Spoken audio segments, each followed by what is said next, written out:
Well, that's a possibility. You mean allowing Harms to play on as he did? I thought he was in front of the mark.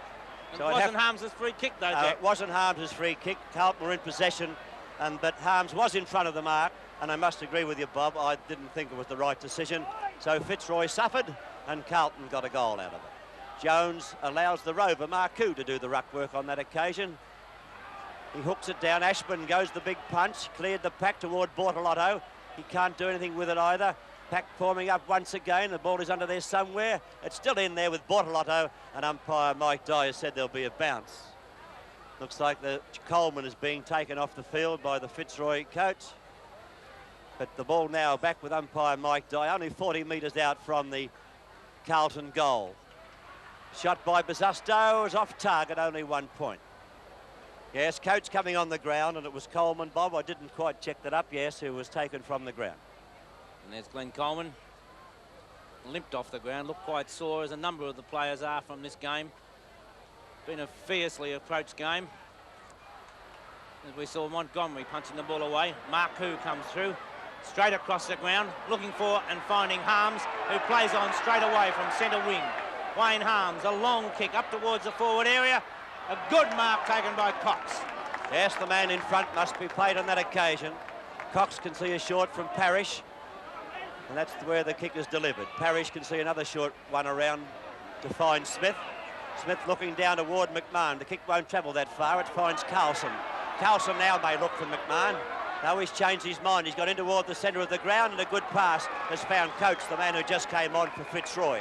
He'll have to find a good kick. He's about 60 metres out from goal. The kick on its way toward the goal square, where the pack sets himself, and a beautiful mark to Hunter.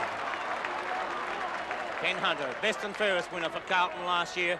First season in league football to win the best and fairest in a premiership side. A great effort as Sheldon gives it across to Buckley. An equally good kick, missed by Bortolotto, but he recovers, gets in there, gets the hand pass towards Perovic. An awkward looking bounce, but bounced favourably for him.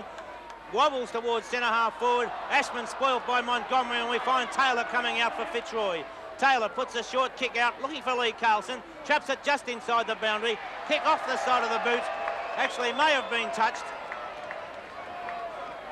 I think it may have been touched by Harms and deflected over the boundary line. Yes, the umpire is about to throw the ball back in, so it's no penalty.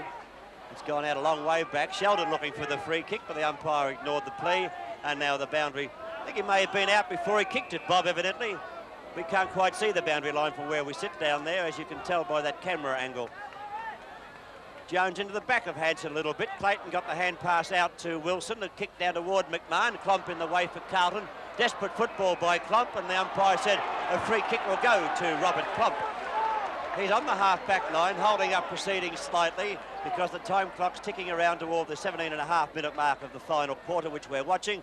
Off the hands, could have been a free kick to Parrish. The umpire said yes. The Carlton fans not happy, but there was no difference between that and the previous free kick.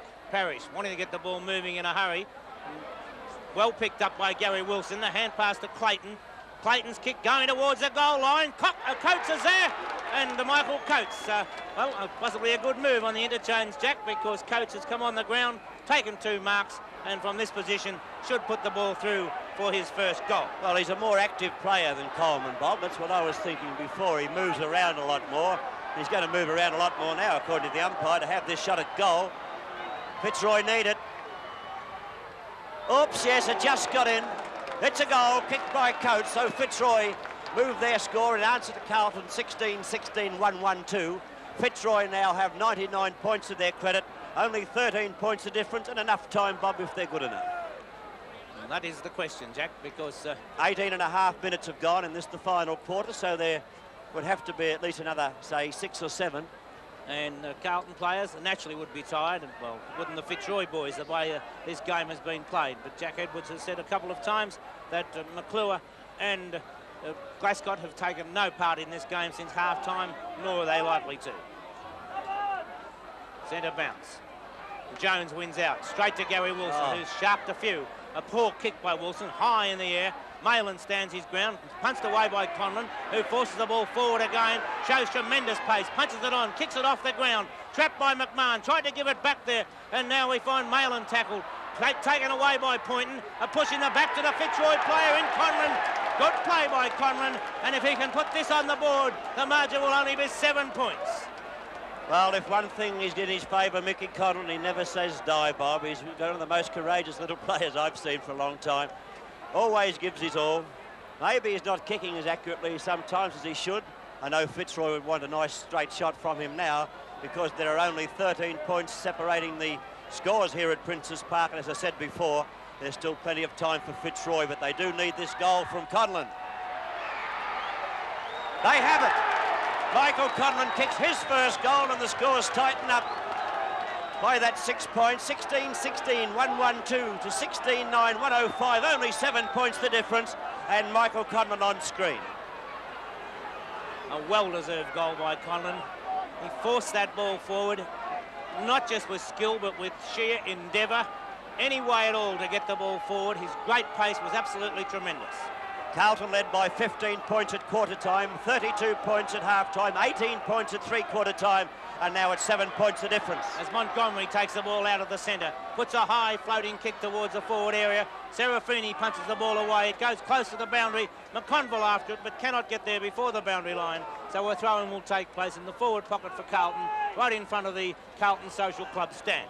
We're approaching the 21-minute mark now, the final quarter, of course. Fitzroy's chance to score. They have to get this ball away from here. It's in Carlton's attacking zone. Taylor picks up and kicks high. The sun might be in the eyes of the players here. Might be a hard ball to mark. It comes out for Rendell to Quinlan. Quinlan 60 metres out from goal. 55 metres out from goal. The kick off target. Only 1 point, but only one goal the difference now after that long shot at goal by Bernie Quinlan. Good mark, a good hand pass by Rendell to give Quinlan the opportunity. As we find Southby getting the lead from Hunter, ignores that. Jeff Southby puts a long kick out wide. Hunter again the player, and a lovely mark by Ken Hunt. No opposition on that occasion from Hunter, or from the Fitzroy team against Hunter, I should have said. Hunter on the left foot as natural, up toward the wing position, a high ball. Smith will go the spoil, the ball brought to ground, Malin under it, picked up by Conlon. He hooks it back to keep it in play. There's a push in the back, I thought, to Quinlan, but the umpire called play on. It's Wilson from the forward pocket, boundary line, he shoots, and he's missed it, only 1 point.